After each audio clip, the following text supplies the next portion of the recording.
Hi hello welcome back to our channel. எல்லோரும் எப்படி இருக்கீங்க? நான் ரொம்ப நல்லா இருக்கிறேங்க. இன்றைக்கான ஒரு ரீடிங் வந்து ரொம்ப இன்ட்ரெஸ்டிங்காக, அதே சமயத்தில் உங்களுக்கு பல உண்மைகளை புரிய வைக்கக்கூடிய வகையில் இருக்கும் அப்படின்னு என்னால் உறுதியாக வந்து சொல்ல முடியும். ஸோ இதை வந்து நோ கான்டாக்ட் சுச்சுவேஷனில் இருக்கிறவங்க பார்த்திங்கனாலும் சரி, அல்லது இப்போ வந்துட்டு கரண்ட்டாக ரிலேஷன்ஷிப்பில் இருக்கிறவங்க பார்த்திங்கனாலும் சரி, உங்களுக்கு இது வந்துட்டு 100% பொருத்தமாகும் அப்படின்னே வந்து சொல்லலாம். ஏன்னா இது பார்த்திங்கன்னா சேனல்டு மெசேஜ், ஓகேங்களா? அதனால் கண்டிப்பாக எல்லாருக்குமே ஓரளவுக்கு இது பொருத்தமாக தான் வரும்.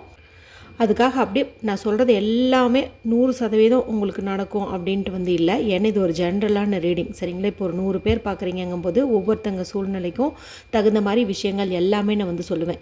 ஸோ ஒரு சிலது உங்களுக்கு வந்துட்டு ரெசனேட் ஆகும், ஒரு சிலது வந்துட்டு ரெசனேட் ஆகாது. உங்களுக்கு எது வந்து மேட்சிங்காக இருக்கோ அதை நீங்கள் எடுத்துக்கோங்க, மற்றதெல்லாம் வந்து விட்டுருங்க.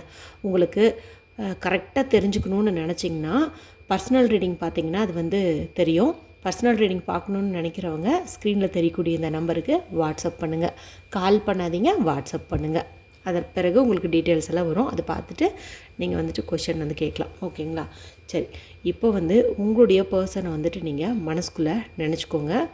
அவங்க நேற்று முழுக்க பார்த்திங்கன்னா மனசுக்குள்ளார இந்த ஒரு விஷயத்தை போட்டே தான் வந்து குழப்பிட்டே இருந்திருக்காங்க, சரிங்களா? அது என்ன மாதிரி விஷயம் அப்படிங்கிறது வந்து நம்ம பார்க்க போகிறோம், சரிங்களா? அவங்க மனசில் என்னென்னவெல்லாம் ஓடிச்சு அப்படிங்கிறது வந்து நம்ம பார்க்க போகிறோம்.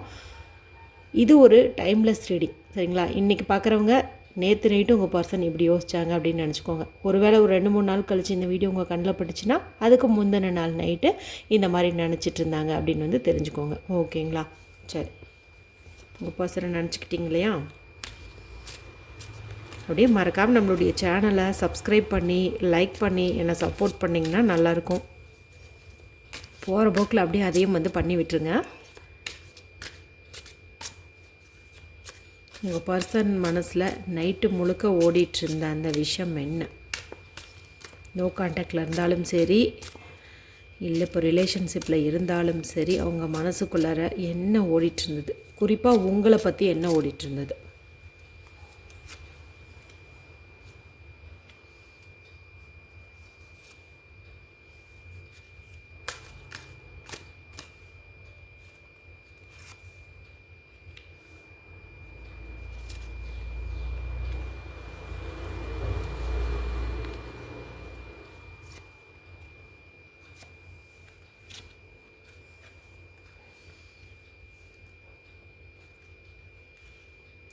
உங்களுடைய பர்சன் மனசுக்குள்ளே பார்த்திங்கன்னா இவ்வளோ நாளாக நீங்கள் தான் வந்துட்டு அவங்களுக்கு அதிகமான அன்பை வந்து கொடுத்துருக்கீங்க. ஆனால் அவர் வந்து அந்த மாதிரி வந்து கொடுத்ததில்ல, சரிங்களா?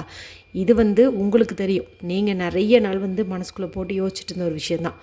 நாம் விரும்புகிற அளவுக்கு நம்மளுடைய பர்சன் நம்மளை விரும்பலையோ, நம்ம காட்டுற அந்த அன்பை நமக்கு கொடுக்க மாட்டேங்கிறாங்களே அப்படின்லாம் வந்துட்டு நீங்கள் யோசிச்சுட்டு இருந்திருப்பீங்க, சரிங்களா? இது உங்கள் மனசுக்குள்ளார இத்தனை நாள் ஓடிட்டு இருந்த ஒரு விஷயம். சில பேர் பார்த்திங்கன்னா வெளிப்படையாக அவங்கக்கிட்ட வந்து சொல்லியிருப்பீங்க, ஏன் நீங்கள் என்ன மாதிரி கேர் எடுத்துக்க மாட்டேங்கிறீங்க? நான் உங்களுக்காக என்னென்னவெல்லாம் பண்ணுறேன், நீங்கள் ஏன் வந்துட்டு அப்படி பண்ண மாட்டேங்கிறீங்க? 2 பேரும் தானே விரும்புகிறோம். ஸோ வந்து 2 சைடும் ஒரே மாதிரி இருந்தால் தானே நம்மளோட லைஃப் வந்து நல்லாயிருக்கும் அப்படிங்கிற ஒரு கேள்வி வந்து கேட்டிருப்பீங்க. சில பேர் கேட்காம மனசுக்குள்ளேயே வச்சுருப்பீங்க, சரிங்களா? ஆனால் இந்த நைட்டில், அதாவது இப்போது நேற்று நைட்டில் அவங்க மனசுக்குள்ளார இந்த கேள்விகள் எல்லாம் வந்து, அதாவது நீங்கள் கேட்டது உங்கள் மனசில் இருந்தது எல்லாமே வந்து ஓடிருக்கு. அவங்க மனசாட்சி வந்து உறுத்தி இருக்கு. ஆமாம், இல்லை எத்தனையோ நமக்காக பண்ணியிருக்காங்களே, நாம் அந்த மாதிரி பண்ணினது இல்லையே அப்படின்ட்டு நள்ளிரவில் அந்த நல்ல தூக்கம் வந்துட்டுருக்கும் பாருங்கள், அந்த மாதிரி ஒரு சமயத்தில் நிசப்தமாக பூமி இருக்கக்கூடிய சமயத்தில் அவங்க மனசாட்சி எழுந்திரிச்சிட்டு இது போல் கேள்விகள் எல்லாம் வந்து அவங்கக்கிட்ட கேட்டிருக்கு. நீங்கள் இது வரைக்கும் கேட்டபோது அவங்களுக்கு வந்து ஒன்றுமே தெரில. ஆனால் நைட்டு வந்து உணர்ந்திருக்காங்க, ஆமாம் நமக்காக நிறைய இவங்க பண்ணியிருக்காங்க, ஆனால் நம்ம ஒன்றுமே வந்து பண்ணினதில்லை, நம்ம சரியில்லை அப்படிங்கிறதெல்லாம் வந்து நினச்சிருக்காங்க. ஒரு சிலர் பார்த்திங்கன்னா நாம் வந்து இவங்களுக்கு பொருத்தமான ஜோடி இல்லையோ அப்படின்லாம் வந்து நினச்சிருக்காங்க. அதாவது நமக்கு, அதாவது நம்மளுடைய இதுக்கு இவங்க ரொம்ப மேலே, நம்ம காட்டுற இந்த சொற்ப அன்பாகட்டும், ஒரு அக்கறையாகட்டும், இதெல்லாம் சாதாரணம். ஆனால் நம்மளுடைய பர்சன் ரொம்ப ரொம்ப மேலே. அவங்களுக்கு நாம் தான் தகுதி இல்லை. இவ்வளோ நாளாக நினச்சிட்டு இருந்தோம் அவங்க தான் நமக்கு தகுதி இல்லாதவங்க, சரி ஏதோ அப்படிங்கிற மாதிரின்ட்டு. ஆனால் இப்போ வந்துட்டு அவங்க ரியலைஸ் பண்ணுறாங்க நாம் தான் வந்துட்டு அவங்களுக்கு மேட்சிங்கான ஒரு பர்சனாக இல்லை, நாம் இந்த காதலுக்கு சரியில்லை, நாம் ஒர்த்து இல்லை அப்படின்ட்டுலாம் வந்து யோசிச்சுருக்காங்க. ரொம்ப அப்படியே குற்ற உணர்வு போட்டு கிழிச்சிருக்கு அப்படின்னு வந்து சொல்லலாம். இப்போது இந்த சமயத்தில் இந்த ஃபீலிங்ஸ்லாம் வந்ததுக்கப்புறம் அவங்க உங்கள் அன்புக்காக அப்படி ஏங்குறாங்க, ரொம்ப ஏங்குறாங்க. ஏன் இப்படி நடந்துச்சு அப்படின்னு வந்து யோசிக்கிறாங்க. அந்த மாதிரி நேரத்தில் அவங்களுக்கு சில உண்மைகளும் வந்து தெரிய வருது. அதாவது சிலதெல்லாம் வந்து நாம் பண்ணணும், மறுக்கிறதுக்கு இல்லை. ஆனால் சிலதெல்லாம் அந்த மூன்றாம் நபர், அதாவது இவங்க கூட இருக்கிறவங்க, அவங்க ஃப்ரெண்ட்லியாகவும் பழகலாம், இல்லை இவங்க கிட்ட வேறு மாதிரி அதாவது ஒரு எதிர்பார்ப்பு வச்சுட்டும் வந்துட்டு பழகியிருக்கலாம். அந்த ஒரு பர்சனால தான் இவங்க வந்து இவ்வளோ நாளாக உங்களை ஹர்ட் பண்ணினதுக்கான ஒரு காரணம்.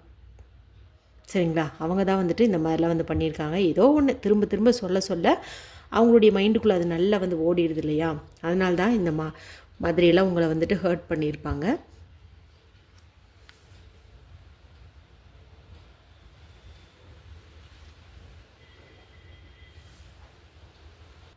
இப்படி அவங்க யோசிக்கும்போது தான் அவங்களுக்கு தெரியுது நம்ம நிறைய வந்து இழந்துட்டோம்.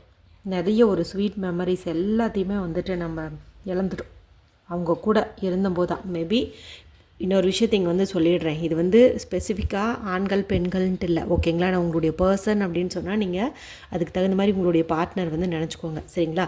ஒரு சில இடத்துல நான் அவர் அப்படிம்பேன், உடனே இது வந்துட்டு நீங்கள் பெண்களுக்கான ரீடிங் அப்படின்னு சொல்லிட்டு நினச்சிக்காதீங்க, சரிங்களா? நான் பொதுவாக அவங்க அப்படின்னே வந்து சொல்கிறேன். சரி, ஓகே. அதாவது அவங்க கூட இருந்தபோது, அதாவது உங்கள் கூட இருந்தபோது இவங்க நிறைய வந்து என்ஜாய் பண்ணியிருக்காங்க. அதாவது இந்த காதல் பார்த்திங்கன்னா அப்படியே சினிமாட்டிக்காக இல்லை, எப்போவுமே அப்படியே டூயட் பாடிட்டுருக்கிறது, ஹாப்பியாக சுற்றுறது, அது மட்டும் இல்லை, நிறைய விஷயங்கள் வந்து நடந்திருக்கு. உங்களுக்குள்ளே நடந்த அந்த சின்ன சின்ன சண்டை, அந்த சண்டைக்கு நீங்கள் சாரி கேட்குறது, இன்னொருத்தங்க அப்படியே கோச்சிக்கிட்ட மாதிரி நடிக்கிறது, இன்னொருத்தங்க வந்து அவங்கள போய் சமாதானப்படுத்துறது, இதெல்லாம் அந்த ஊடல் கூடல் இது எல்லாமே வந்து இந்த லெவலில் வந்து நடந்திருக்குது, சரிங்களா? அதெல்லாம் வந்து இந்த மனசு நைட்டு யோசிக்குது, கடந்து தவிக்குது. எத்தனை விஷயம் நடந்திருக்கு நம்ம லைஃப்பில், எல்லாத்தையும் நம்ம இப்படி விட்டுட்டோமே, நம்ம பெரிய தப்பு பண்ணிட்டோம். அவங்க இல்லாத லைஃபு எப்படி இருக்கும்னு நம்ம ஒரு நிமிஷம் யோசிச்சிருந்தா கூட இந்த மாதிரி ஒரு சண்டையோ தற்காலிக பிரிவோ எதுவுமே வந்து நடந்திருக்காது. ஏன் யோசிக்கல? ஒருவேளை நாம் அந்த தேர்ட் பர்சன் கூட இருந்ததுனாலையா, அவங்களுடைய கைடன்ஸை கேட்டு நடந்ததுனாலையா, அப்படின்னால இந்த மனசு வந்து யோசிக்க ஆரம்பிச்சிருச்சு. இப்படி யோசித்ததுனால பார்த்திங்கன்னா நைட்டு முழுக்க அவங்களுக்கு அப்படியே தூக்கமே இல்லை. ஏதோ ஒரு சுமையை தூக்கி சுமக்கிற மாதிரி மைண்டு ஃபுல்லாக குற்ற உணர்வு ஒரு பெரிய பாறாங்கல்லாம் மாறி அவங்க தலையில் இருக்குது. இத்தனை குற்ற உணர்வோடையும் இருக்கும்போது அந்த மனசு எப்படி வந்து நிம்மதியாக இருக்கோ, அந்த கண்ணில் எப்படி உறக்கம் வர சொல்லுங்கள்? எல்லாமே வந்து அனுபவிச்சிருக்காங்க. மேபி இது அவங்க கர்மவினை அனுபவிக்கக்கூடிய ஒரு காலமாக கூட இருக்கலாம். ஏன்னா எவ்வளவோ நாள் நீங்கள் அவங்க அன்புக்காக ஏங்கி நம்ம பர்சன் நம்மளை புரிஞ்சிக்க மாட்டேங்கிறாங்களேன்னு வருத்தப்பட்டு தூங்காமல் அழுதுருப்பீங்க. ஸோ அது அப்படி கொடுக்குமில்ல, கர்மா பூமராங் தானே. நீங்கள் கஷ்டப்பட்டீங்கும் போது அந்த கஷ்டம் மறுபடியும் நம்ம யார் மேலே பாசம் வச்சோமோ அவங்க வந்து நம்மளை உதாசீனப்படுத்தும் போது அவங்களுக்கு அது திரும்ப கிடைக்குதில்ல. இப்போ அதுதான் வந்து இங்கே நடந்துட்டுருக்குது, ஓகேங்களா? நல்லாவே வந்துட்டு ஃபீல் பண்ணுறாங்க. அவங்களுக்கு எந்த ஒரு விஷயமுமே வந்துட்டு நல்லாவே போகலை. ஒரு வேலை நல்லா போகலை, வேறு யாரையாவது நம்பி போயிருந்தாங்கங்கும்போது அங்கேயும் பார்த்திங்கன்னா அந்த ஒரு விஷயம் வந்து சக்ஸஸ் ஆகலை. அது எதுவாக வேணாலும் இருக்கலாம், எல்லாத்துலேயும் ஒரு ஸ்லோ தான். எல்லாமே எவ்ரிதிங் அப்படியே உலகமே ஸ்தம்பிச்சு போன மாதிரி வந்து நினைக்கிறாங்க. உலகமே தனக்கு எதிராக வந்து நிற்கிது, நாம் மட்டும்தான் தனி, நமக்கு மட்டும்தான் சோதனை, நமக்கு மட்டும்தான் வலி, நமக்கு மட்டும்தான் வேதனை, அப்படிங்கிற அளவுக்கு வந்துட்டாங்க. ஆனால் உங்கள் கூட இருந்தபோது அவங்க இந்த மாதிரிலாம் இல்லை. அப்போயும் நிறைய பிரச்சனைகள் அவங்க லைஃப்பில் வந்திருந்தது, ஆனாலும் அதெல்லாம் வந்து கடந்துட்டு போயிட்டு இருந்தாங்க. ஆனால் இப்போ இந்த ஒரு பிரிவு இந்த நாட்களில் பார்த்திங்கன்னா அவங்க அவ்வளோ வந்துட்டு ஃபீல் பண்ணுறாங்க. இப்போ சில பேர் ரிலேஷன்ஷிப்பில் இருந்தாலும் உங்கள்கிட்ட சரியாக வந்து பழகாமல் இருந்திருப்பாங்கல்ல, அந்த மாதிரி ஒரு பர்சனும் இப்போ வந்து நல்லா வந்து புரிஞ்சுருப்பாங்க. இனி பாருங்களேன், அவங்க வந்து அப்படியே மாறிடுவாங்க, அப்படியே வந்துட்டு சேஞ்ச் ஆயிரும். அப்படியே அவங்களுடைய வாழ்க்கையில் ஒரு மாற்றம், திடீர் மாற்றம் வந்துடும். நம்ம என்னென்னவெல்லாம் உண்மைன்னு நினச்சோமோ அதெல்லாம் உண்மை இல்லை. அவங்க இல்லாமையும் நம்ம வாழ்க்கை நல்லா இருக்கும்னு நினச்சோம். இவங்க போனால் இன்னொரு பர்சன் நம்ம வாழ்க்கையில் வருவாங்க, இதெல்லாம் ஒரு விஷயமா அப்படின்னு நினச்சோம். அது எல்லாமே பொய். இவங்க தான் நமக்கானவங்க. இவங்களை தெரிஞ்சோ தெரியாமலோ, ஏன் தெரிஞ்சு தான் நிறைய இடத்துல நம்ம காயப்படுத்தணும். அது காரணம் என்ன? இவங்க வந்து நம்மளை சுற்றி சுற்றி வருவாங்க. குட்டி போட்ட நாய்க்குட்டி மாதிரி நம்ம காலை தான் சுற்றி வருவாங்க. ஏன்னா இத்தனை நாளாக எத்தனையோ முறை சண்டை போட்டிருந்தோம், நம்ம மேலே தப்பு இருந்தோம், நாம் வந்து இறங்கி போனது கிடையாது. அவங்க தான் இறங்கி வந்து நமக்காக எல்லாமே வந்து பண்ணியிருக்காங்க, பேசியிருக்காங்க. அதில் உள்ளூர ஒரு கெத்தும் வந்து நமக்கு இருந்துச்சு. ஆனால் அது உண்மையான கெத்து கிடையாது. காதலினுடைய உண்மையான கெத்துங்கிறது என்னென்னா விட்டு கொடுத்து போகிறது, ஒருத்தங்க புரிஞ்சுக்கிறது. அதை வந்து இங்கே அவங்க நல்லாவே வந்து புரிஞ்சுக்கிட்டாங்க. ஓகேங்களா? அவங்களுடைய ஃபேமிலியிலே ஆகட்டும், ஃப்ரெண்ட்ஸோடைய ஆகட்டும், எதுலேயுமே அவங்க அட்டாச் இல்லை. அதாவது நீங்கள் இல்லாமல் அவங்களுக்கு அப்படியே உலகமே அப்படி இருண்டு போன மாதிரி வந்து இருக்குது. ஒவ்வொரு சமயத்தில் அவங்க ஃப்ரெண்ட்ஸோடு போய் ஜாலியாக இருந்துட்டு வருவாங்க. உங்களை ஹர்ட் பண்ணாலும் அவங்க பாட்டுக்கு ஜாலியாக இருக்கிறதுல கான்சன்ட்ரேட் பண்ணிகிட்டு இருந்தாங்க தான். ஆனால் இப்போ அந்த மாதிரி இல்லவே இல்லை. ஏன்னா எல்லாமே அவங்களுக்கு வந்துட்டு புரிய ஆரம்பிச்சிருச்சு. ரொம்பவுமே வந்துட்டு ரியலைஸ் பண்ணுறாங்க. ரொம்ப பலவீனமாக இருக்காங்க. ஏன்னா அவங்க இது வரைக்கும் ஒரு ஸ்ட்ராங் பர்சன் நினச்சிட்டு இருந்தாங்க. தன்னால் எதுவும் முடியும், நான் தான் ராஜா, நான் தான் ராணி, நான் நினச்சா என்ன வேணால் பண்ணிவிடுவேன், யாரையாவது ஒருத்தங்களை புதுசாக என் லைஃப்பில் செட் பண்ணணுன்னா கூட நான் பண்ணிடுவேன், அந்தளவுக்கு எனக்கு இருக்குது அப்படின்னு நினச்சிட்டு இருந்தேன். அந்த மனசு சுக்குநூறாக வந்து உடஞ்சிருச்சு. ரொம்ப வந்து பலவீனமாக இருக்காங்க. ஹெல்த்லேயே ஆகட்டும், மைண்ட்லேயே ஆகட்டும். ஹெல்த்தை விடுங்க, மனசில் பலவீனம் வந்துருச்சு அப்படின்னாவே எதுவுமே வந்து பண்ண முடியாது. இதே மைண்டோடையே அவங்க ஒர்க் பண்ணும்போது அங்கேயெல்லாம் தப்பாக பண்ணி அங்கேயும் பிரச்சனையாகுது. யார்கிட்டையாவது பேசும்போதும் லூஸ் டாக் விட்டுறாங்க. நீங்கள் வந்து அப்படியே எடுத்துக்குவீங்க சாதாரணமாக, நம்மளுடைய பர்சன் தானன்ட்டு. ஆனால் மற்றவங்க அப்படி எடுத்துக்க மாட்டாங்க இல்லையா? அதை வச்சு அங்கே ஒரு சண்டை வருது. டோட்டலாக பார்க்கும்போதுங்க எல்லாத்துக்கும் காரணம் அவங்க உங்களுக்கு என்னென்னவெல்லாம் காயப்படுத்துகிற மாதிரி விஷயங்களை கொடுத்தாங்களோ அது எல்லாத்தையும் தான் இங்கே வந்து இப்போ வந்து அவங்க அனுபவிச்சிட்ருக்காங்க. இதெல்லாம் வந்து அவங்களுக்கு பகல் பொழுதில் ஒன்றும் தெரியல, அது அப்படியே போயிட்டு இருந்தது. ஆனால் சோகமாக தான் போயிட்டு இருந்தது. இருந்தாலும் இந்த நைட்டு பார்த்திங்கன்னா அதை உணர ஆரம்பிக்கிறாங்க. இதெல்லாம் தப்பு, நம்ம செஞ்சுருக்கக்கூடாது அப்படிங்கிற அளவுக்கு நல்லாவே வந்து உணர்கிறாங்க. திரும்ப இவங்க உங்ககிட்ட வந்தால் எந்த மாதிரி நடந்துக்குவாங்க அப்படிங்கிறது வந்துட்டு நம்ம பார்த்தலாம். ஸோ இந்த ஒரு பர்சன் பார்த்திங்கன்னா நல்லாவே வந்துட்டு ரியலைஸ் பண்ணுறாங்க. நம்மளுடைய உள்மனசு நைட்டு தூங்கும்போது தான் சொல்லும் இதெல்லாம் சரி, இதெல்லாம் தப்புன்ட்டு. அந்த மாதிரி உள்மனசு வேலை செய்யக்கூடிய நேரத்தில் தான் இவங்க எல்லாத்தையும் வந்துட்டு யோசிச்சுருக்காங்க. சரிங்களா? சரி, இதெல்லாம் வந்து உங்ககிட்ட சொல்லுவாங்களா? எனக்கு இந்த மாதிரியெல்லாம் பிரச்சனையாச்சு அப்படின்னு சொல்லிட்டு ஈகோவை உடச்சிட்டு வந்து சொல்லுவாங்களா? இல்லை பழைய கெத்தாகவே இருப்பாங்களா? இது எல்லாமே வந்து பார்த்துருவோம்.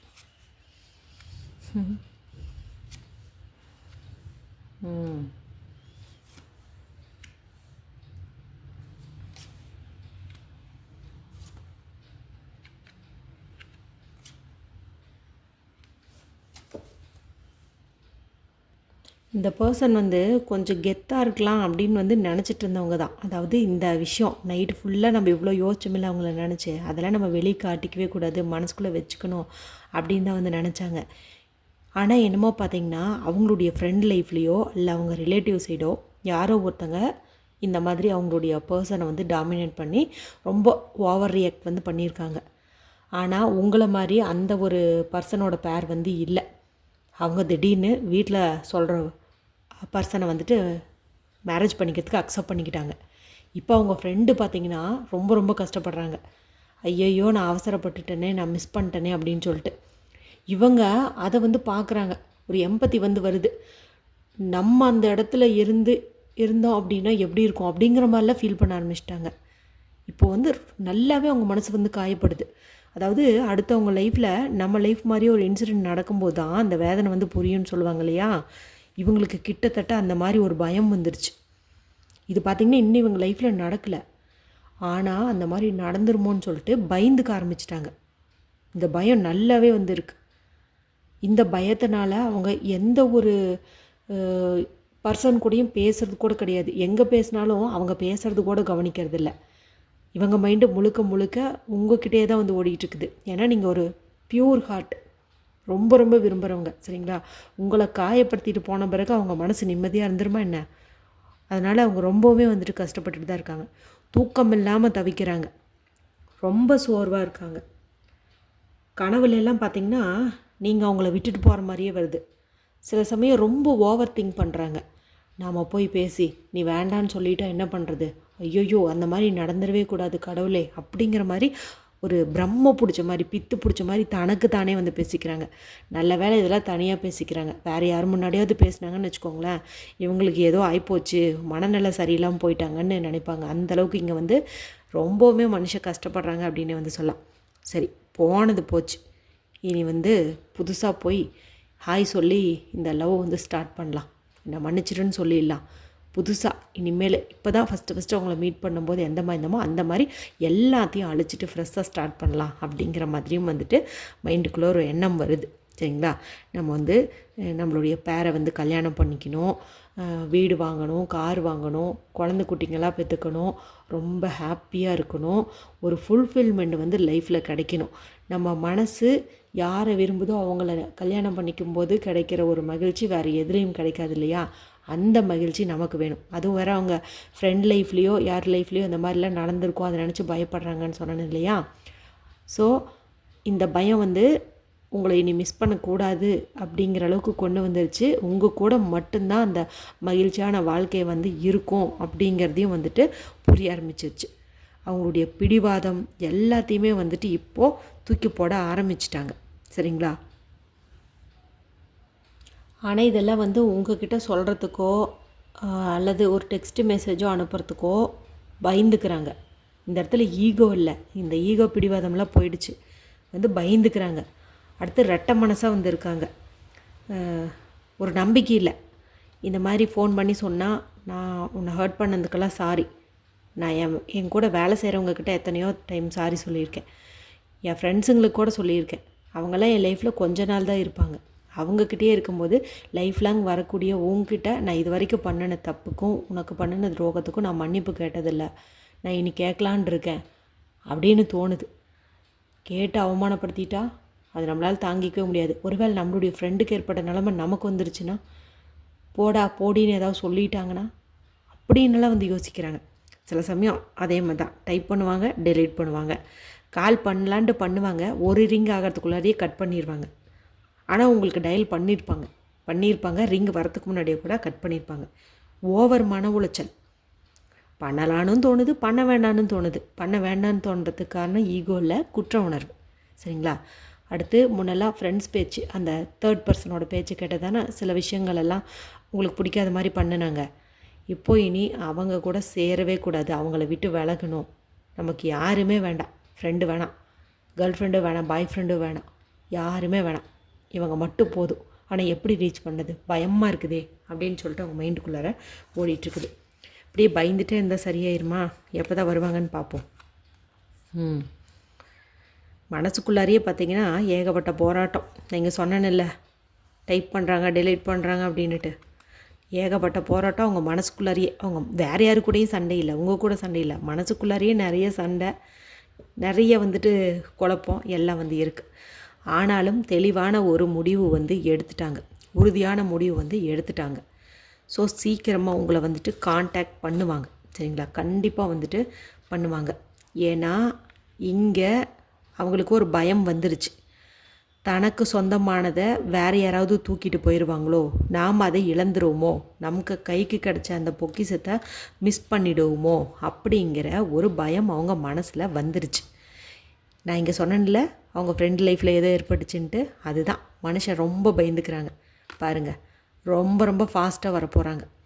இனி வந்து தாமதிக்கவே கூடாது, முடிவு எடுத்தாச்சு. நாம் போயிட்டு அவங்கக்கிட்ட சரண்டர் ஆயிடுவோம். அடித்தாலும் அடி வாங்கிக்கலாம், திட்டுனாலும் திட்டு வாங்கிக்கலாம். எத்தனையோ பேர்கிட்ட திட்டு வாங்கியிருக்கிறோமே, ஜஸ்ட் லைக் தட்டுன்னு போல். இவங்கக்கிட்ட ஏன் நம்ம அந்த மாதிரிலாம் யோசிக்கணும்? நம்ம கூட கடைசி வரைக்கும் இருக்க போகிறவங்க. இவங்கக்கிட்ட நம்ம 2 அடியோ திட்டோ வாங்கினா என்ன ஆயிரப்போகுது அப்படின்னு சொல்லிட்டு மனுஷன் வேகமாக வரப்போகிறாங்க. இந்த இமேஜில் காட்டுற மாதிரி குதிரை மேலே ஏறி வரப்போகிறாங்க அப்படின்னு வந்து சொல்லலாம். ஸோ ஓவராலாக நைட்டு முழுக்க அவங்க மனசில் போட்டு குழப்பிட்டு இருந்தது இதெல்லாம் தான். நீங்கள் எத்தனையோ நாள் அவங்கக்கிட்ட என்னை புரிஞ்சிக்க மாட்டியா, ஏன் இப்படி இருக்கன்னு நீங்கள் எவ்வளோ முறை சொல்லியிருப்பீங்க. அப்போல்லாம் புரியாத இந்த மனசு ஏதோ ஒரு இன்சிடெண்ட் நடந்ததுக்கப்புறம் நல்லாவே வந்துட்டு ரியலைஸ் பண்ண ஆரம்பிச்சிருக்குது. நிறைய போட்டு கன்ஃபியூஸ் பண்ணியிருக்குது. ஏதோ ஒன்று சுமந்துட்டு இருந்த மாதிரி இருந்துச்சு. இதெல்லாம் ரியலைஸ் பண்ணதுக்கப்புறம் தான் அதை இறக்கி வச்சுருக்காங்க. பாருங்கள், இப்பயும் மனசுக்குள்ளே ஏகப்பட்ட போராட்டம் இருந்ததில்ல. ஆனால் ஃபைனலாக பார்த்திங்கன்னா நமக்கு என்ன வந்தது, அவங்கவுங்கள தேடி வருவாங்க அப்படிங்கிறத தான் வந்துட்டு காட்டியிருக்குது. ஓகேங்களா? இந்த ஒரு லவ்வானது இனி வந்து எப்படி போக போகுது அப்படிங்கிறதையும் வந்து பார்த்துடலாம். ஏன்னா ஒன்ஸ் வந்து திருந்திட்டாங்க அப்படிங்கும்போது நம்ம அப்படியே வந்து அக்செப்ட் பண்ணிக்கலாமா, இல்லை மறுபடியும் அவங்க புத்தி மாறுமா அப்படிங்கிறதையும் வந்துட்டு நம்ம பார்த்துடலாம். ஓகேங்களா? எல்லாத்துக்கும் ஒரு லிமிட் இருக்குது. சும்மா 2 நாள் பேசுகிறது, 2 நாள் பேசாமல் இருக்கிறது, இந்த மாதிரி இருக்கக்கூடாது இல்லையா? ஆக்சுவலாக எனக்கு தெரிஞ்சு சேனல்டு மெசேஜாக பார்க்கும்போது இந்த பர்சன் மறுபடியும் எந்த தப்பும் பண்ண மாட்டாங்கங்கிற மாதிரி தான் தோணுது. பாருங்க. ஓகே, இனி வந்துட்டு அவங்க அந்த மாதிரிலாம் பண்ண மாட்டாங்க.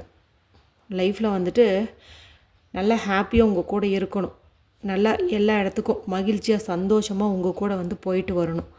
இனி லைஃப் முழுக்க ஒரு ஃபன்னான மொமெண்ட்டு தான் ஃபில் ஆகிருக்கணும். அங்கே எந்த ஒரு பிரேக்கப்பும் இருக்கக்கூடாது, எந்த ஒரு ஹர்ட்டிங்ஸும் இருக்கக்கூடாது. நல்ல ஒரு பாசிட்டிவான இடத்துக்கு போகணும், நல்ல ஹாப்பியான இடத்துக்கு போகணும், உங்கள் கூட போகணும். அந்த நினைவுகளை நினச்சி வாழணும். அதுதான் வந்து அவங்க விரும்புகிறாங்க. அதாவது அவங்க கண்ணை மூடி தூங்கினா இந்த சண்டை போட்டது, பிரிஞ்சுது, அதெல்லாம் எதுவுமே அவங்க மைண்டுக்குள்ளே வரக்கூடாதுன்னு நினைக்கிறாங்க. இன்றைக்கி போனோமா, சந்தோஷமாக இருந்தோமா, பிடிச்சதெல்லாம் பண்ணோமா, ஜாலியாக இருந்தோமா, அது மட்டும்தான் வரணும் அப்படின்னு வந்து நினைக்கிறாங்க. பாருங்கள், நான் சொன்னேன்ல, சேனல்டு மெசேஜாக பார்க்குறேன். திரும்ப அந்த பர்சன் வந்து உங்களை விட்டு போக மாட்டாங்க, விலக மாட்டாங்க, திருந்திடுவாங்க அப்படின்னு சொன்னேன்ல, அதே தான் கார்டும் வந்து காட்டுது. அதாவது ட்வின் ஃப்ளேம்னா என்ன, ஈருடல் ஓர் உயிர் அப்படிங்கிற மாதிரி. அதாவது ஒரு ஈக்குவலான பர்சன், நீ இல்லாமல் நான் இல்லை, நான் இல்லாமல் நீ இல்லை, அதெல்லாம் உணர்ந்துருச்சு. இந்த நைட்டு வந்து அவங்கள வந்து உணர வச்சிருச்சு அப்படின்னே வந்து சொல்லலாம். ஓகேங்களா? சரி.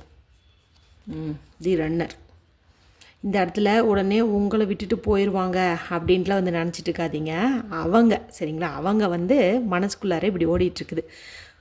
நம்மளை விட்டுட்டு வேறு யார் கூடயாவது போயிடுவாங்களோ, நாம் டிலே பண்ணோம், நாம் ஓவராக பண்ணிகிட்டு இருந்தோங்கும்போது நம்ம ஃப்ரெண்ட் லைஃப்பில் நடந்த மாதிரி விட்டுட்டு போயிடுவாங்களோ அப்படிங்கிற மாதிரி வந்துட்டு அவங்களுக்கு தோண ஆரம்பிச்சிருச்சு. சரிங்களா? அதுதான் உங்களை விட்டுட்டு அவங்க ஓடலை, நீங்கள் அவங்கள விட்டுட்டு போயிடுவீங்களோ அப்படிங்கிற ஒரு பயம்தான் அவங்களுக்கு வந்துருச்சு. பார்த்தீங்களா? இவங்க பிரிஞ்சு இந்த கேப்லேயுமே பார்த்திங்கன்னா உங்களை வேவ் பார்த்துருக்காங்க. உங்களுக்கு தெரியாமலேயே நீங்கள் வேறு யாரு கூடயாவது பேசுகிறீங்களா, பழகுறீங்களா, எங்கே நம்மளை விட்டு போயிடுவாங்களோ அப்படிங்கிற பயத்தில், அதாவது தப்பாக இல்லை, உங்களை சந்தேகப்பட்டு இல்லை, இவங்க பண்ணின தப்புன்னு உணருதில்ல மனசு. அதனால் எங்கடா நம்ம டார்ச்சர் தாங்க முடியாமல் நம்ம இப்படி நடந்துக்கிறனால அவன் நம்மளை விட்டு போயிடுவாங்களோ அப்படின்லாம் வந்துட்டு வாட்ச் பண்ணியிருக்காங்க. நீங்கள் வாட்ஸ்அப்பில் என்ன வச்சுருக்கிறீங்க, அதே மாதிரி என்ன ஒரு ஸ்டேட்டஸ் வைக்கிறீங்க, என்ன மாதிரி போஸ்ட்டு போடுறீங்க, எல்லாமே வந்துட்டு பார்த்துட்டே தான் இருக்கிறாங்க. இங்கே பாருங்கள், எல்லாமே வந்து இந்த நாட்கள், இந்த பிரிஞ்சிருந்த நாட்கள் வந்து பாடம் கற்றுக் கொடுத்துருச்சு. அடுத்து இதை வந்து எப்படி டெவலப் பண்ணலாம், இந்த லவ்வை வந்து எந்த மாதிரி டெவலப் பண்ணலாம், அவங்கள ஃபஸ்ட்டு பார்க்கும்போது என்னெல்லாம் பேசலாம், என்ன கிஃப்ட்டு வாங்கிட்டு போய் கொடுக்கலாம், என்ன பண்ணால் ஹாப்பியாக இருப்பாங்க அப்படிங்கிற எல்லாத்தையுமே இவங்க வந்துட்டு யோசிக்க ஆரம்பிச்சிட்டாங்க. இனி நம்ம வாழ்க்கையில் எல்லாமே புதுசு. இனி அவங்களுக்கு பிடிக்காதது எதையுமே வந்து செய்யவே மாட்டேன். எனக்கு வந்து அவங்க பெஸ்ட்டாக இருக்கும்போது நானும் அவங்களுக்கு பெஸ்ட்டாக இருப்பேன். இது வரைக்கும் அவங்க மட்டும்தான் கொடுத்துட்ருந்தாங்க, அதை நான் அனுபவிச்சுட்டு இருந்தேன். இனி நான் வந்து திகட்ட என்னோடய அன்பை வந்து கொடுக்க போகிறேன். இதுக்கு மேலே அவங்கள வந்துட்டு நான் வருத்தப்பட வைக்க மாட்டேன், கவலைப்பட வைக்க மாட்டேன் அப்படின்னு வந்துட்டு நினைக்கிறாங்க. சரிங்களா? பாருங்கள், இன்ட்ரெஸ்டட் இன் இப்போ உங்கள் மேலே வந்திருக்கக்கூடிய இந்த காதல் பார்த்திங்கன்னா பெரிய பிரிவுக்கு அப்புறம் வந்திருக்கக்கூடியது, ரொம்ப ரொம்ப உன்னதமானது அப்படின்னே வந்து சொல்லலாம். புதுசாக ஒரு பூ பூக்கிற மாதிரி அவங்க மனசில் வந்துட்டு இந்த காதல் வந்து பூத்துருக்கு. சரிங்களா? அதே மாதிரி உங்கள் கூட வெளியில் போகணும், ஜாலியாக இருக்கணும், எல்லாமே இந்த மனசு வந்து சிந்திக்குது. இதுக்கு முன்னாடி நீங்கள் எத்தனையோ முறை கூப்பிட்ருப்பீங்க, என் கூட டைம் ஸ்பெண்ட் பண்ணுன்னு சொல்லியிருப்பீங்க. அப்போல்லாம் இந்த பாலா போன மனசு கேட்கல. சரியா? எனக்கு என் ஃப்ரெண்ட்ஸ் முக்கியம், அது முக்கியம், இது முக்கியம்னு போனவங்க தான். ஆனால் இப்போ ஒரு பயம் வந்ததுனால எல்லாத்தையுமே வந்துட்டு அவங்க யோசிக்க ஆரம்பிச்சிட்டாங்க. இந்த கார்டு ஏற்கனவே நம்மளுடைய ரீடிங்கில் நீங்கள் பார்த்துருப்பீங்க. இது வந்துருச்சு அப்படின்னாவே ஓகே, உங்கள் லைஃப்பில் எல்லாமே ஹாப்பின்னு வந்து சொல்லியிருப்பேன். ஸோ வந்துட்டு நம்ம ஃபைனலாக இந்த கார்டோடையும் நிறுத்திப்போம். ஏன்னா எல்லாமே பாசிட்டிவாக வந்துட்டுருக்குது. ஓகேங்களா? இது வந்து உங்களுடைய லவ் வந்து பழைய கஷ்டங்களையும் கவலைகளையும் மறந்து, அதாவது அதிலிருந்து அந்த வலி வேதனையிலேருந்து வெளியில் வர போகிறீங்க. உங்கள் லைஃப்பில் நடந்த பழைய கசப்பான விஷயங்கள், அது என்னவா வேணாலும் இருக்கலாம், தேர்ட் பர்சனாக கூட இருக்கலாம். தேர்ட் பர்சனுக்காக இவங்க உங்களை திட்டியிருக்கலாம், உங்களை விட்டு போயிருக்கலாம், எதுவாக வேணாலும் இருக்கலாம். ஒரு வாய்ப்பு வந்து கொடுத்து பாருங்கள். ஏன்னா மனுஷன் வந்து முழுசாகவே வந்து திரும்பி வந்தாச்சு. திரும்ப போயிடுவாங்களோ, இது டெம்பரவரியோ பர்மனெண்ட்டாங்கிறதுக்காக தான் நான் இந்த கார்டெல்லாம் வந்துட்டு எடுத்தேன். சரிங்களா? இது ஒரு சேனல்டு மெசேஜ் தானே, அதனால் நான் அந்த மாதிரி வந்துட்டு எடுத்து பார்த்தேன். அதுலேயும் வந்துட்டு நான் கெஸ் பண்ண மாதிரி தான் நடந்தது. அதாவது இவ்வளவு காயப்பட்ட யாரும் வந்துட்டு மறுபடியும் தப்பு பண்ண மாட்டாங்க. ஏன்னா மற்றவங்க சொன்னால் கூட அதில் மறுபடியும் பேக் அடிக்கிறதுக்கு வாய்ப்பு இருக்குது. ஆனால் தானாக தன்னுடைய உள் மனசே ஒரு விஷயத்தை உணர்ந்துச்சு அப்படிங்கும்போது அது வந்து தப்பு செய்யாது. அந்த மாதிரி தான் இவங்க வந்துட்டு உணர்ந்திருக்காங்க. இனி வந்து உங்களுடைய காதலை அடுத்த கட்டத்துக்கு எடுத்து செல்வாங்க. சரிங்களா? எல்லா விதமான அந்த பழைய கசப்பான அனுபவங்களையும் நீங்கள் வந்துட்டு 2 பேருமே விட்டுருங்க. உங்களுடைய அந்த மனசை நல்லா ஹீல் பண்ணுங்கள். இவ்வளோ நாள் இந்த காயத்தை எல்லாம் மருந்து போட்டு ஆற்றிக்கோங்க. சரிங்களா? அடுத்து ஒரு புதுசாக உங்கள் காதல் வந்து மலரப்போகுது, வளரப்போகுது அப்படின்னே வந்து சொல்லலாம். சரிங்களா? நல்ல பியூட்டிஃபுல்லான ஒரு சேனல்டு மெசேஜாக தான் வந்திருக்கு. சரி, உங்களுக்கு ஏஞ்சல் தரக்கூடிய அட்வைஸ் என்ன அப்படிங்கிறதையும் வந்துட்டு பார்த்துடலாம். ஓரளவுக்கு எல்லாமே நமக்கு சூப்பராக தான் வந்திருக்குதுங்க. அதனால் பாருங்கள், யூ டிசர்வ், அதாவது அவங்க வந்து உங்கள்கிட்ட கெஞ்சி கூத்தாடினாலும் நீங்கள் அவங்கள பார்த்தோன்னு பரிதாபமெல்லாம் பட தேவையில்லை. நீங்கள் அந்த அளவுக்கு டிசர்வ் ஆனவங்க தான். நீங்கள் அதுக்கு வந்துட்டு ஒர்த்து தான். ஓகேங்களா? ஏன்னா நீங்கள் அந்த மாதிரி இருந்திருக்கீங்க. ஸோ வந்து நீங்கள் ஒர்த்து தான். அவங்க வந்து உங்கள் காலிலே விழுந்தால் கூட நீங்கள் அதுக்கு ஒர்த்து தான். சரிங்களா? ஸோ இந்த காதல் உங்களுக்கு டிசர்விங் தான் அப்படின்னு வந்துட்டு சொல்லுது. ஓகேங்களா? பாருங்கள், ஹார்ட் டு ஹார்ட் கான்வர்சேஷன். அதாவது வந்ததுக்கப்புறமா பழசை வந்து பேசாதீங்கன்னு சொன்னது, உங்களை ஹர்ட் பண்ண அந்த விஷயத்தை வந்து பேச வேணாம், அதெல்லாம் அப்படியே ரிமூவ் பண்ணிடுங்க. பட்டர்ஃப்ளை கார்டில் காட்டின மாதிரியே அதெல்லாம் வந்துட்டு ரிமூவ் பண்ணிடுங்க. இந்த கார்டு என்ன சொல்லுன்னா, ஹார்ட் டு ஹார்ட் கான்வர்சேஷன்ஸ். அதாவது இனிமேல் இப்படியெல்லாம் இருக்காத அப்படின்னு மட்டும் சொல்லுங்கள். சரிங்களா? அதாவது இனிமேல் எனக்கு ஒரு விஷயம் வந்து கஷ்டப்படுத்துது, அது செயல்லே ஆகட்டும் பேச்சிலே ஆகட்டும், இப்படி பண்ணினா எனக்கு கஷ்டமாகுது, ஹர்ட் ஆகுது அப்படிங்கும்போது அதை தயவு செஞ்சு பண்ண வேண்டாம். நீயும் பண்ணாத, நானும் பண்ண மாட்டேன் அப்படின்னு வந்து கான்வர்சேஷன் வந்து வச்சுக்கோங்க. நீ வந்து அப்போ வந்து அப்படி பண்ணல, இப்போ வந்து இப்படி, அந்த மாதிரிலாம் நம்ம எடுத்துக்கவே கூடாது. சரிங்களா? அதெல்லாம் பாஸ்ட்டை வந்து உங்களை வந்து நான் மறக்க சொல்லிட்டேன், அதெல்லாம் ரிலீஸ் பண்ணுங்கன்னு சொல்லிட்டேன். அது ரிலீஸ் பண்ணிடுங்க. இப்போ சொன்ன மாதிரி நீங்கள் இந்த காதலுக்கு பொருத்தமானவங்க தான், தகுதியானவங்க தான். ஹார்ட் டு ஹார்ட் கான்வர்சேஷன்னா ஒருத்தவங்க வந்து உங்களுடைய மனசை வந்து பரிமாறிக்கோங்க. என்ன பிடிக்கும் பிடிக்காது அதை வந்துட்டு நீங்கள் சொல்லிக்கோங்க. அதுவுமே பாருங்கள், ஓப்பன் மைண்டாக வந்து பேசுங்க. Keep and open mind. அதாவது உங்களுடைய பர்சன் ஃபஸ்ட்டு எப்படி இருந்தாங்க, நீங்கள் எதிர்பார்த்த மாதிரி இல்லை, என்ன மாதிரியே தான் அன்பாக இருப்பாங்க, என்ன மாதிரியே தான் கேர் எடுத்துக்குவாங்க. நான் பேசலைன்னா, அதாவது அவங்க என் கூட பேசலைன்னா நான் எப்படி துடிச்சு போனோம், அதே மாதிரி தான் நான் பேசலைனாலும், நான் அவங்கள மீட் பண்ணலினாலும் அவங்க வந்து துடிச்சு போவாங்க அப்படிங்கிற மாதிரி உங்களுக்கு ஒரு எக்ஸ்பெக்டேஷன் வந்து இருந்திருக்கும். சரிங்களா? ஆனால் அவங்க வந்து வேறு, ஏன்னா அவங்க அந்த மாதிரி வேறையாக இருந்து இப்போ தான் கொஞ்சம் கொஞ்சம் வழிக்கு வந்து வராங்க. சரிங்களா? ஸோ வந்து உங்களுடைய பர்சன் நீங்கள் எதிர்பார்த்த மாதிரி வந்துட்டுலாம் அவங்க கொஞ்சம் வேறு மாதிரி, உங்களுடைய எக்ஸ்பெக்டேஷன் வந்து வேறு, அவங்க நடந்துக்கிறது வந்து வேறு அப்படின்னு சொல்லுது. ஆனால் லைஃப்னா என்ன, லவ்னா என்ன, எல்லாத்தையும் அட்ஜஸ்ட் பண்ணிக்கிறது தான். சரிங்களா? இனி வந்து இதெல்லாம் ஃபஸ்ட்டு நடந்திருக்கலாம். ஓகேங்களா? ஆனால் இனி வந்து நீங்கள் நினச்ச மாதிரி தான் வந்துட்டு நடக்கும். பாருங்கள், என்கேஜ்மெண்ட் கார்டு. உங்களுடைய காதலினுடைய அடுத்த கட்டம் என்ன அப்படின்னு பார்த்தீங்கன்னா என்கேஜ்மெண்ட். ஓகேவா? இதை விட வேறு என்ன வேணும் சொல்லுங்கள்? பிரிவுக்கு அப்புறம், அதாவது இப்போ ஒரு செடியை நல்லா வந்து வெட்டி விட்டுறோம், நல்லா வெட்டி விட்டுறோம். வெட்டி விட்டதுக்கப்புறம் பார்த்திங்கன்னா அந்த செடி வந்து செத்து போயிடாது. ஒரு 4 துளி மழை துளி பட்டதையுமே அது புதுசாக வந்து துளிர ஆரம்பிக்கும், சீக்கிரமாகவே வந்து பூ பூக்கும். அந்த மாதிரி தான் இந்த வெட்டப்பட்ட உங்களுடைய காதல் வந்து ப்ளூமிங் ஆகுது, சீக்கிரமாக துளிர்த்து சீக்கிரமாக வந்துட்டு பூ பூக்க போகுது அப்படின்னே வந்து சொல்லலாம். ஸோ வந்து நமக்கு ரொம்பவுமே பாசிட்டிவான ஒரு கார்டாக தான் இது வந்துட்டு முடிஞ்சிருக்குது. ஸோ ஓவராலாக பார்க்கும்போது உங்களுடைய பர்சன் வந்து இங்கே நிறைய விஷயங்களை யோசிச்சிருக்காங்க, நைட்டு முழுக்க யோசிச்சிருக்காங்க, தூக்கம் இல்லாமல் மன உளைச்சலில் ரொம்ப வந்து கஷ்டப்பட்டுருக்காங்க. அதுக்கப்புறம்தான் இந்த விஷயங்கள் எல்லாம் அவங்களுக்கு வந்துட்டு தெரிய ஆரம்பிச்சிருக்குது. அவங்களுடைய உள் மனசு பேச்சை வந்து கேட்க ஆரம்பிச்சிட்டாங்க. எல்லாத்தையுமே வந்துட்டு இங்கே ரியலைஸ் பண்ணிட்டாங்க. திரும்ப வரதா வேண்டாமா எல்லாம் யோசித்தாங்க. சில சமயம் வரலான்னு தோணுது, சில சமயம் வேண்டான்னு சொல்லுது. காரணம் ஈகோ கிடையாது, நீங்கள் என்ன நினைப்பீங்களோ அப்படிங்கிற ஒரு பயம். சரிங்களா? அந்த பயத்தையும் தாண்டி சரி, எத்தனையோ பேர்த்துட்டு நம்ம எல்லாமே சாரி அப்பாலஜி எல்லாம் கேட்டிருக்கோம். நம்மளுடைய பர்சன் கிட்ட கேட்டால் என்னன்னு சொல்லிட்டு முடிவு எடுக்கிறாங்க. திரும்பி வராங்க. வந்ததுக்கப்புறம் உங்களுடைய லைஃப் இந்த மாதிரி தான் வந்துட்டு இருக்கும். சரிங்களா? கண்டிப்பாக ஒரு ஹாப்பியான ஒரு மொமெண்ட் உங்கள் வாழ்க்கையில் ஏற்படும். எல்லாருமே வந்துட்டு, அதாவது இந்த வீடியோ பார்க்குற எல்லாருமே இப்போ ரிலேஷன்ஷிப்பில் இருந்தாலும் சரி, நோ கான்டாக்ட் சுச்சுவேஷனில் இருந்தீங்கனாலும் சரி, இந்த ஹாப்பியான நியூஸ் கொடுத்த இந்த ஏஞ்சலுக்கு தேங்க்யூ லவ் ஏஞ்சல் அப்படின்னு சொல்லி டைப் பண்ணி இந்த எனர்ஜியை கிளைம் பண்ணிக்கோங்க. ஓகே, இந்த வீடியோ உங்களுக்கு பிடிச்சிருக்குன்னு நினைக்கிறேன். இதை மற்றவங்களோடையும் வந்துட்டு நீங்கள் ஷேர் பண்ணுங்கள். நெக்ஸ்ட் ஒரு இன்ட்ரெஸ்டிங்கான ரீடிங்கில் உங்களை சந்திக்கிறேன். அது வரைக்கும் take care and bye bye.